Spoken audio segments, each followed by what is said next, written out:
So here we are. This is going to be the first episode of the Neuromantics because, well, we like puns, don't we? We like 80 music. And it's really a chat between a writer and a neuroscientist about what constitutes, well, an attempt to find common ground. Yeah, we've got the Venn diagram of writer and neuroscientist. And I suppose broadly to think about what it is we do when we communicate, if we communicate. So that'll take in a lot of things, a lot of presuppositions of the kind of things we're interested in. Like, is it possible for one mind to speak to another mind? Is it all a matter of very fine-grained mechanics, or is there something else going on? And when I write, because I'm the writer here, to whom do I imagine I am writing? Or do I not bother my pretty little head about that? And if I don't, why does that not matter to me? And I'm interested in we tend to think of science as being a kind of some incremental process of finding out about the world, but it's not the only way of trying to understand the world. And I've seen other people argue that when it gets to a certain point with human behaviour in the human world, science only gets you so far. And you need to start talking to other people who've been trying to find out about the human world, and that writers and fiction are a very good place to start exploring those same questions. So I suppose I'm very interested in that interface of do we get to a point where science can't really help us, or only science can answer these questions? Or is there some stickiness in the interface with what we might think of as being something more the work of sort of fiction? And can we actually learn anything useful from exploring where those areas are either overlapping or abutting, or there are yawning chasms?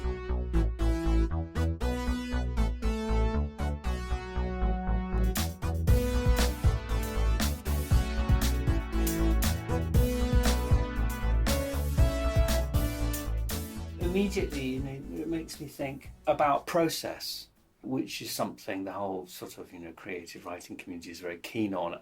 I'm less keen on it because I immediately find myself floundering when people ask me about my process. I don't really know. But that is to say, there are habits that you can, as it were, inculcate and program into one's behaviour. But I don't sort of think this is where it differs from science, I think. I don't think they're intrinsic to what we might call the creative process. They're relative to your expectation of how helpful they might be. Like, I might spend X hours a week doing this, or I might plan my chapters thoroughly, or I might think I'm writing something that's going to be roughly, 50,000 words or 2,000 words, and apportion time and concentration accordingly. But how it's actually done, as it were, in the moment, is more mysterious and very, very difficult to talk about. And when writers do talk about it, usually after the event, one always has the sneaking suspicion that they're making it up. I think that might be humans, though. I suspect that's not writers. I think after the fact, it always seems so obvious that you would have come to that conclusion and you would have done it that way. And you forget all the false starts and all the mistakes and all the wrong turnings you took that actually fed into the outcome as much as what you got right. And then you only really remember the rightness and the sort of, we impose a narrative of it all marching relentlessly towards success. And then you feel like that's what you did. And so the mistake is to think of, a human version of an algorithm as being something that is just input and then at a later stage output. It's kind of a bit more, it's more interesting than that. I think it is. I think it's interesting while it's happening, and it's interesting in terms of what we think happened afterwards.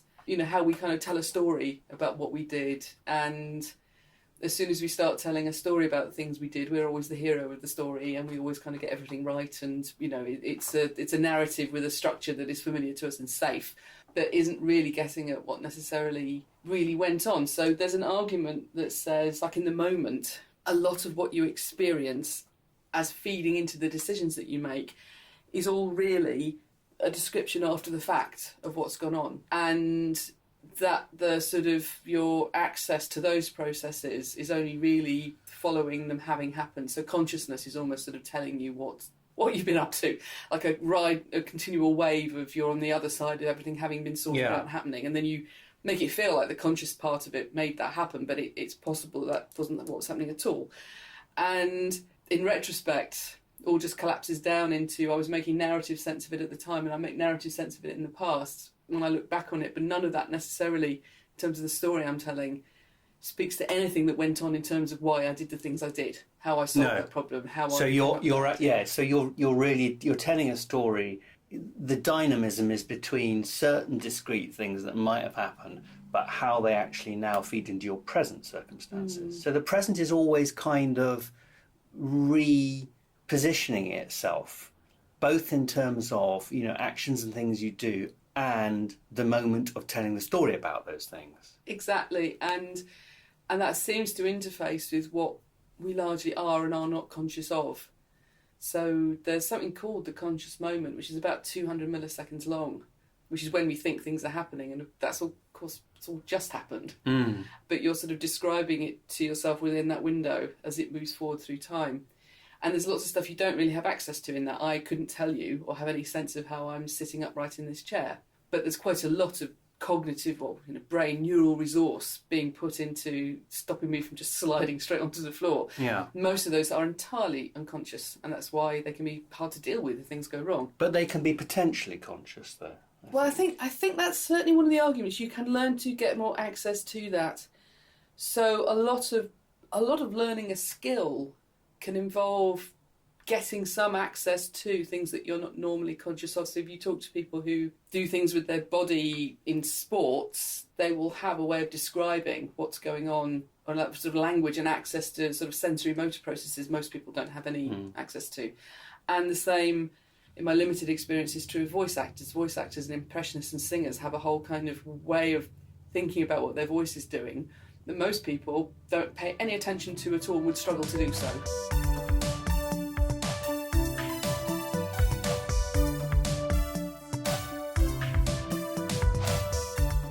That is interesting. It makes me think of my way of characterising that well, not really just in my field, but just ordinarily at a commonsensical level. Say we're talking about specialisation there, and that, as it were, shining a relatively close beam light on a particular activity or aptitude. I mean, one of the problems, I think, is that one can see how that is true in very particular circumstances. And one can see how it is true of people who are specialists in a field. But I wonder how it's quite difficult at the level of teaching a specialist, an apparently specialist skill like writing fiction or writing poetry particularly, to make general comments about it in the same way that it's difficult for me to infer a sort of general model of the mind from things that talk about, chess programs. Because I think, well, that only really describes a pretty discrete set of mental operations, as far as I can see. And similarly, when someone comes to you artistically and says they want to do this very, very specific thing, you're left thinking immediately, actually, but life is going to take you in a different direction. And you will find out that actually, in doing that, it's very, very contingent. And really what you're doing is probably something else as well. The as well is what unites our fields, I think. There's always this contingent stuff around the discrete experiment that is sometimes quite hard to fit to the experiment, or you have a nagging sense of it being there. You gave me, before we started this, a really, really interesting bit of research by a guy called Alan Newell. And I'm guessing this comes from the 70s? It does. I think it's from 1973. And it's called You Can't Play 20 Questions with Nature and Win, Projective Comments on the Papers of this Symposium. It's his summary comments after the end of a weekend conference in experimental psychology. He's had lots of different interesting papers. And basically the thrust of the paper, as I see it, is he's saying, well, they're all very interesting. And I think some really great work's been done in these very discrete areas. And he gives a whole list of what they are. And they are chest position perception, recency effect in free recall, lots of things that I don't understand. Lots of things haven't really changed, actually. It's interesting. It's quite striking for a 45-year-old paper that a lot of that stuff is still largely being researched in similar ways. And his basic question is, I think these are all great, but it's quite hard to see how we fit them all together. Yes. Because there's this other thing that's insufficiently looked at, which is the general picture. Yes. What we might call, what he calls the control, and I'm calling contingency. And I mean, it comes down to several points. I think the reason I gave that to you is it's probably one of the more interesting papers I've ever come across in my discipline. It's unusual to read somebody saying, oh God, look at what's going on here. What are we doing? Where are we going? How can this work? And then on the other side of 45 years to go, I think his criticism still stands, I think that's still an issue. But because you get caught up in an idea as a scientist and you think, well, that's interesting, and we've got this idea and I can apply it to that, it inevitably leads you into these very minimal kind of approaches, or frequently leads you into these very sort of minimal things, which then become a thing of their own, and then that is what you do. And it's very hard to scale that up to a mind. Yeah. And I think that's what Newell was saying. This is all great, this is all good, but this will never, just accumulating stuff at this granularity, is never going to give us answer to a bigger question. And I think that remains an issue. And I sometimes wonder if that's just inevitable with approaching the complexity of human behaviour. You have to go into these smaller grained investigations to try and capture anything about what's going on. Or if it's something about the people who go into psychology, because we as a discipline tend to be less interested in the big questions. If you compare it to physics, where physicists are perfectly comfortable with theories of everything. And in fact, Alan Newell did go off from this and try to develop a theory of the mind based on artificial intelligence. And it's unusual. Well, there's two ways of doing that in AI. Isn't there? There's the strong AI version, which is essentially that it should all be determinable and determined, and all you need to do is build a sort of sophisticated enough computer and you will have a model of the mind. I mean, that's putting it very boldly, but that is really the premise. And the weak AI version is it's much more difficult than that, and actually you have to do this granular thing, and you have to think about causal relations and various shades of functionalism and behaviourism. And then there's sort of people, awkward bastards like me, who aren't anything to do with that, but who both see the fascination and the usefulness of that, but also have a kind of slightly more fundamental objection. You know what's coming. Which is that I think that those mechanistic descriptions are descriptions. Yes. I think they're descriptions. Yeah. And I'm not yet convinced, and you may yet convince me. I think you know. Well, it's not a question of conviction. I just think that they're sort of descriptions and they're metaphors, and I wonder whether they. Alan Newell's problem about everything fitting together seems to me to be actually not very far from my position. He's saying that there's something lingering, there's a doubt lingering over it all, which is easy to avoid. And the doubt is, are we actually identifying intrinsic features? Or are they just a way of describing coming at what we don't know? And can we get what really is the case about consciousness to match this observational language? And I think that is a big problem.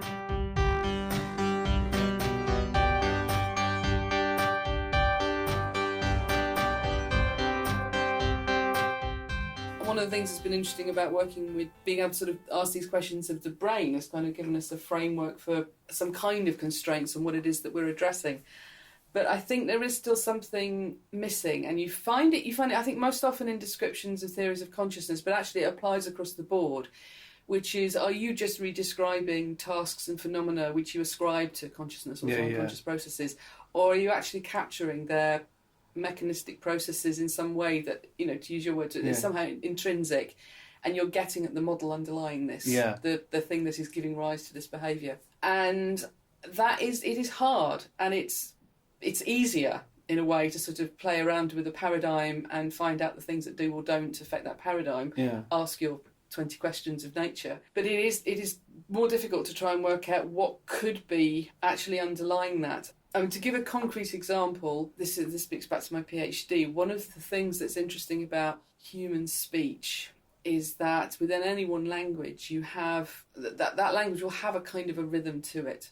And so English, for example, is described as a stress-timed language. So you have these kind of strong and weak beats, Humpty Dumpty, sat on the wall. That, to be absolutely, but all sentences have that, and the strong and the weak beats have a kind of rhythm to them. And if people say the speech rhythmically, you can kind of get a sense of where those beats are going to fall. You could speak in rhythm with somebody else until you try and look for what the rhythm is, and then it kind of goes away. So even in a very stress-timed language like English, you don't find equal gaps between the stress syllables, for example.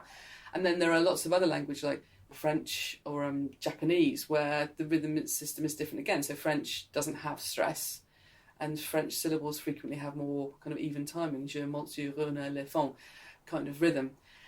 There's still nothing rhythmic in it compared to music, but you can kind of hear it, you know what it is. So what is it that we're hearing? What is it that we're picking up on? What is it that we do when we align our voices to each other to pick up on this? It's probably something to do with the actual mechanics that we use for making sound. That's probably what's that the rhythm is coming from.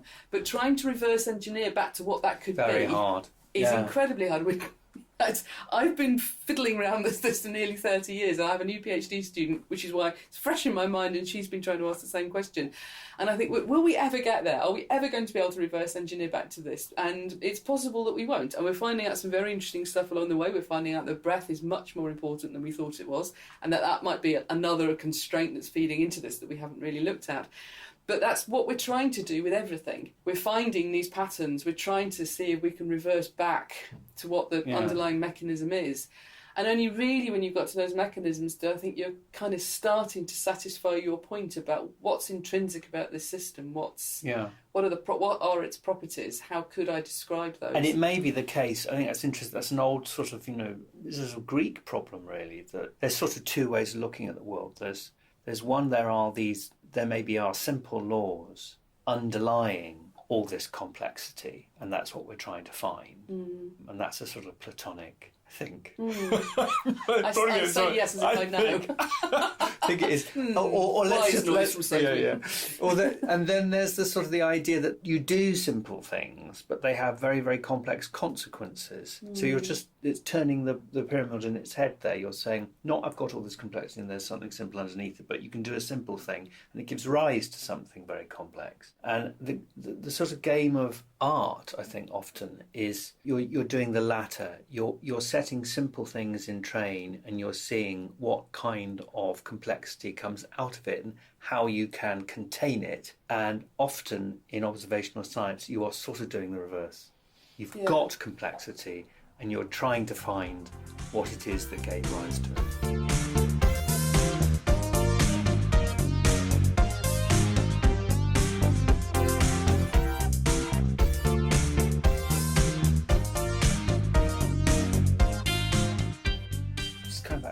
Said earlier about just the way art and science speak to each other, and you learn something from other disciplines and other media. I suppose the obvious question is, does something like, I know you're a comedian, you do lots of sort of stand up or poetry or literature. How does that help you do your processes, your practice? I think one of the things that I have learned from working with people like yourself, who are often interested in the more I talk to writers and artists and theatre people, I realise have the commonality of a lot of what we're interested in. It very often completely reframes what I thought I knew. So for years and years and years, I said I worked with speech. Here we've got people talking, and there is speech. They are speaking their languages, and there's some other stuff going on in the speech. Sometimes you can tell their emotion from their speech. So I started doing stuff on emotion, and then I was thinking, there's this idea that maybe your identity is also there in your voice, and so I started looking at that. And then I had the opportunity to work, this was years ago, with an impressionist called Duncan Wisby. And I went into this thinking impressionists would be like kind of naturally occurring phoneticians. So phoneticians have these skills of being able to listen to you talk and say, oh, well, I can tell that your father's from Kidderminster and your mother's from Essex, and you probably grew up near Blackburn, but your partner's from Norwich. It's amazing when they can do that, isn't it? It's horrific how accurate they can be. And I thought impressionists would be like that. And of course, the other thing that phoneticians can do is they can write down your speech and annotate it in such a way that another phonetician could read that back and adopt your accent. and not do an impression of you, but produce back the way that you said those words.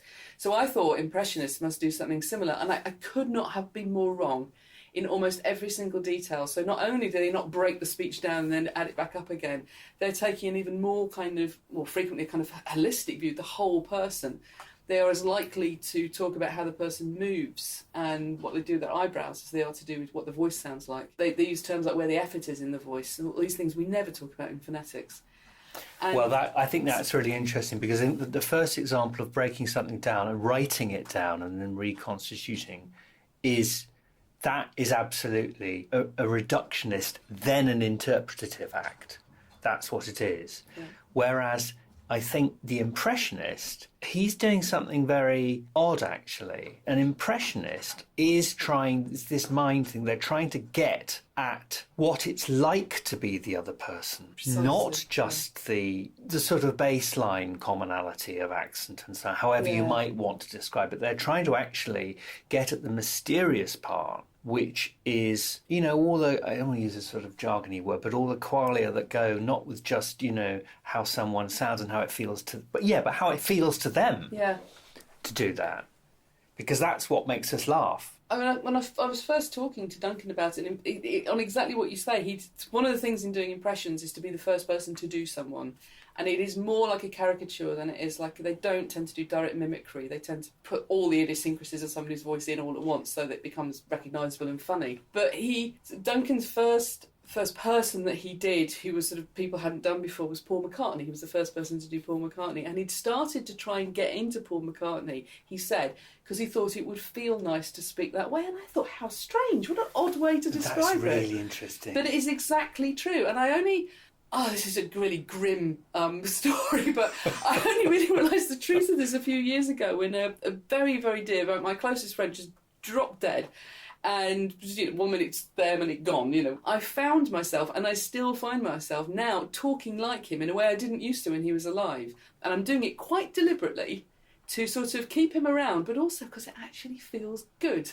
Mm. It feels like, it was enjoyable when he did it, and it's not quite as much fun when I do it, but it's getting towards it. It's got some of that sense of the person is captured in that, and you are sort of, by re-displaying it, you're kind of bringing a little bit of them back into the room. And there is something genuinely enjoyable about certain, just adopting somebody else's personality. Yeah. Mine for, grim reasons, but actually I think the impressionists are kind of opening up the constraints on this. We tend to think our voices are just something that we release out, and they're kind of, that's how I always thought about voices. They were largely driven by your physiology and where you'd grown up. And what Duncan made me realise was that voices are aspirational and voices are affiliative, and you'll do all sorts of things with your voices because you're trying to present them to the world and you're trying to give people what you'd like people to hear in you.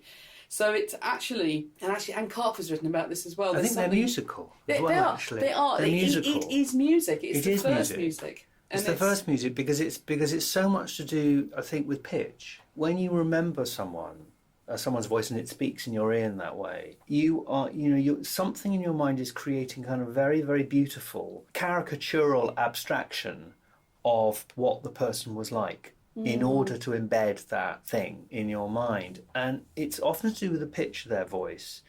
And what disappears in that actually is the content of what they said. Yes.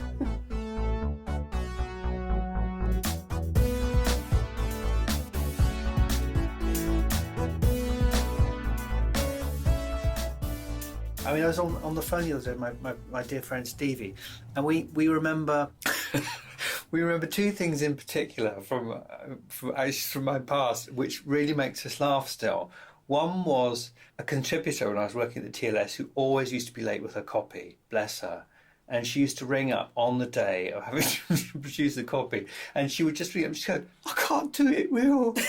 I can't do it. I can't do it. I can't do it. I can't write the review, Will." And so, every time, and you just talk her down. So now she's become, in retrospect, that phrase. Yes. That's all she is. Stevie sometimes rings me up and says, "Will, I can't do it." Whatever it might be. And the other one, similarly, was actually an ex of mine who chucked me And actually, fair enough, it wasn't really going anywhere. And when we had that awful sort of conversation you have, he said, I don't know what to say, Will. I don't know what to say. I just don't know. And Stevie and I just now alternate between the two. Apparently, in British Sign Language, if you are reporting the speech of a third person to indicate that it's them, so someone who's not in the conversation, you impersonate them. So you sign like them. It's interesting. And of course, we do that. I was like, well, that's interesting, but actually, we do that all the time. Yeah. When you're talking about someone who you both know. So actually, there's nuance. There's a lot of nuance, and it is possible to impersonate hand gestures. Yeah. In the same way as it's possible to impersonate the voice. So you're capturing the person in their actions when you capture their voice, and it's in some way more obvious with sign. It's interesting. So it doesn't come just from in other words, the sign is not just the behaviour or the action. It's the sort of background to the behaviour, which is partly the body, probably partly temperature, and partly all sorts of things that come off the body. And in the same way that if we can write with a pen, we all have different handwriting. It's that same thing. We are all doing the same thing, and then we introduce these differences that come just from mouth. And some of that is, we've grown up with different accents or different repertoires of speech. Part of it is simply what we are choosing to add in. It's a performance, I suppose. The whole thing's a performance. Yeah. Anything we do is some form of a performance, unless it's a completely involuntary behaviour. Well, this is what you're always trying to the circle you're trying to square, as it were, in writing. In literature, you want something that has all the sort of personal nuance that you would expect with literary endeavour, creative endeavour coming from a person, but it also has to be amenable to many other people.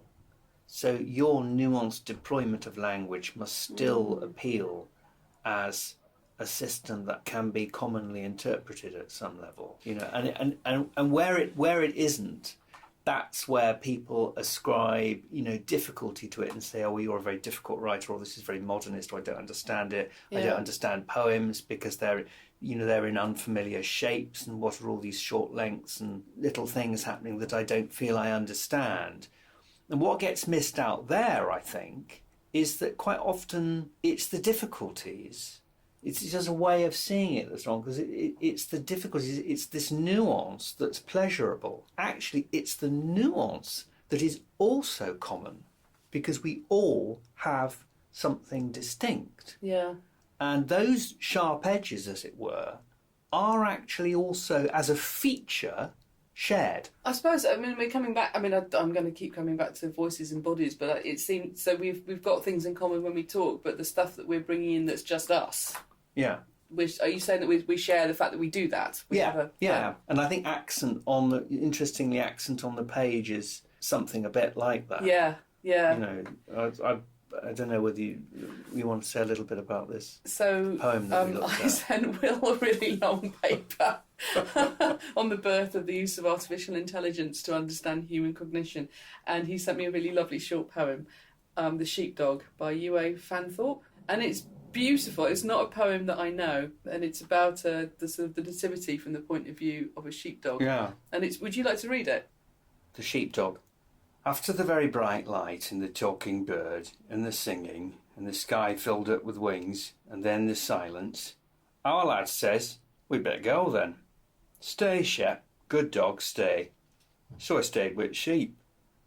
After they'd come back, it sounded grand what they'd seen. Camels and kings and such. With presents. Human sort, not the kind you eat. And the baby. Presents was for him. Our lads took him a lamb. I had to stay behind with sheep. Pity they didn't take me along too. I'm good with lambs. And the baby might have liked a dog, after all that myrrh and such.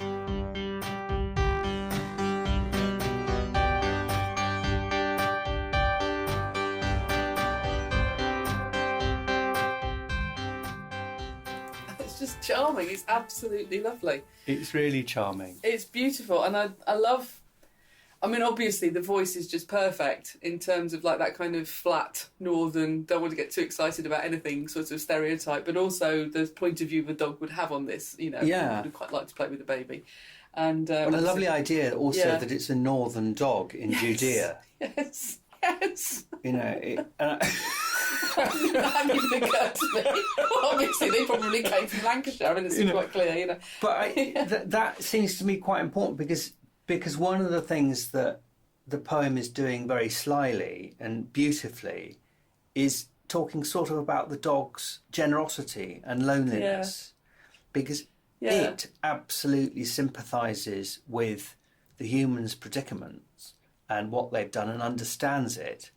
But given what we understand about dogs, we know full well that the shepherds aren't imagining anything like that on behalf of the dog. No. So she's sort of turning, she's turning the nature of the world on its head and saying, actually, this animal consciousness has access to a kind of sympathetic understanding that we have no idea about. But in order to get that across to us, she's doing it in regional dialect.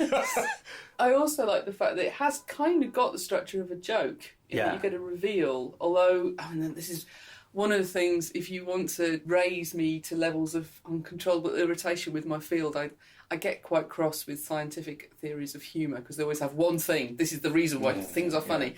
And one of them is that you kind of have a uncertainty and then a big reveal, and you're made tense by the uncertainty, and then the big reveal makes you laugh. And of course, there's lots of things that make you uncertain that are in no way amusing when they are revealed. And here it's beautiful when it's revealed, and it makes you then go back and read the whole thing again and see, how that was the talking bird, And I am a very literal, stupid scientist when it comes to poetry, but I thought that was interesting. It's very tender, isn't The Angel's a talking bird, and it's beautiful. It's one of her Christmas poems. So she used to write.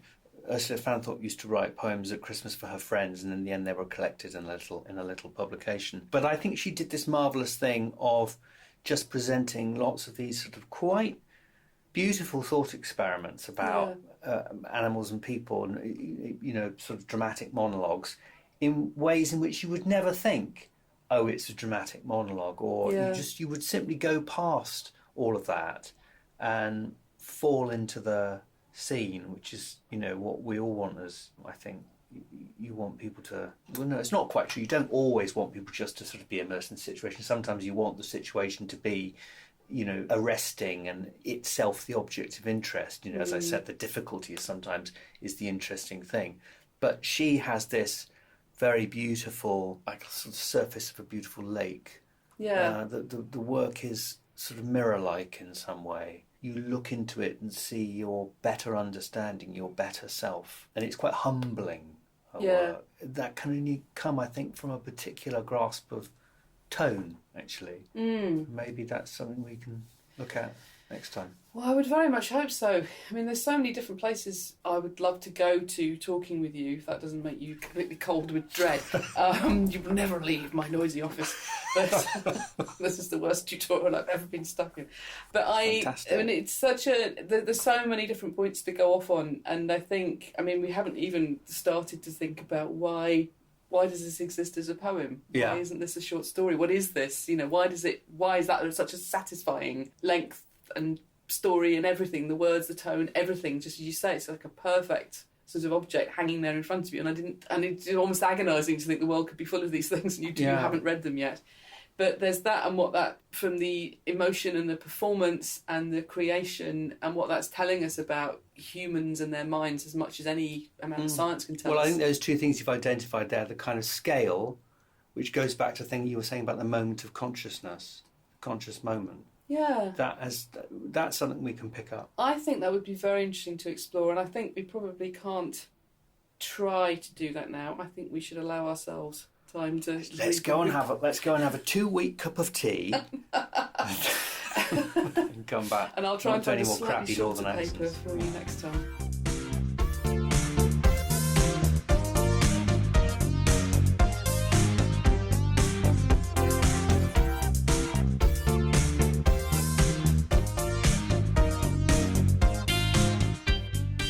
I think if the Neuromantics are going to communicate, and I think that it's going to be an interesting journey wherever we end up each time, but for me it's always fascinating. This is just such rubbish for me to say this, but I can remember picking up book by you completely randomly in a bookshop, and that was I had no idea of anything other than it looked interesting, and I was kind of running around and in a couple of days pressing it on everybody saying, you've really just got to read this. And I never dreamt for a second I'd actually get a chance to talk to you about any of this. But I also never really imagined, and I think it's a limitation and a strength of science, that we tend to build very strong walls and think, oh, here we are within here doing the science, and here the science is happening. But it really does help to free it out and let science take you to places where, in fact, I think you can have more interesting conversations than if you just stay talking to other scientists. Well, I mean, and similarly, I feel that whenever I'm sort of writing, which is in my head most of the time, even if I, am not very obviously at work on a book, I read and I think usually at a tangent to what people would think of as my field, which is literature in English, or indeed in French and Russian. I tend to try and understand things that I'm not trained in, where I have to go back to basics, as it were, the sort of the rudiments and the rules, because I find that is, I think it's interesting, and it also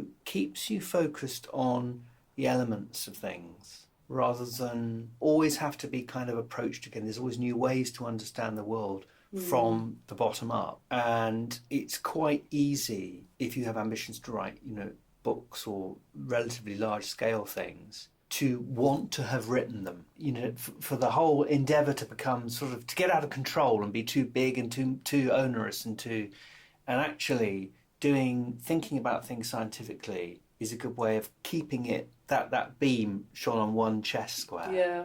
Making sure that you concentrate, that you don't disperse all your energy. There's a strong element of control, I think, in science, and not just in the classic way of running an experiment, but actually it's a method for understanding the world which introduces these constraints, which are actually very helpful sometimes. It's really useful to be kept narrow, but also utterly focused in a way that might mean you miss all sorts of things. Well, gang, we're going to speak to you again, so scale and other things like that, and tone next time. Thank you, Sophie. Thanks, Will. Thank you.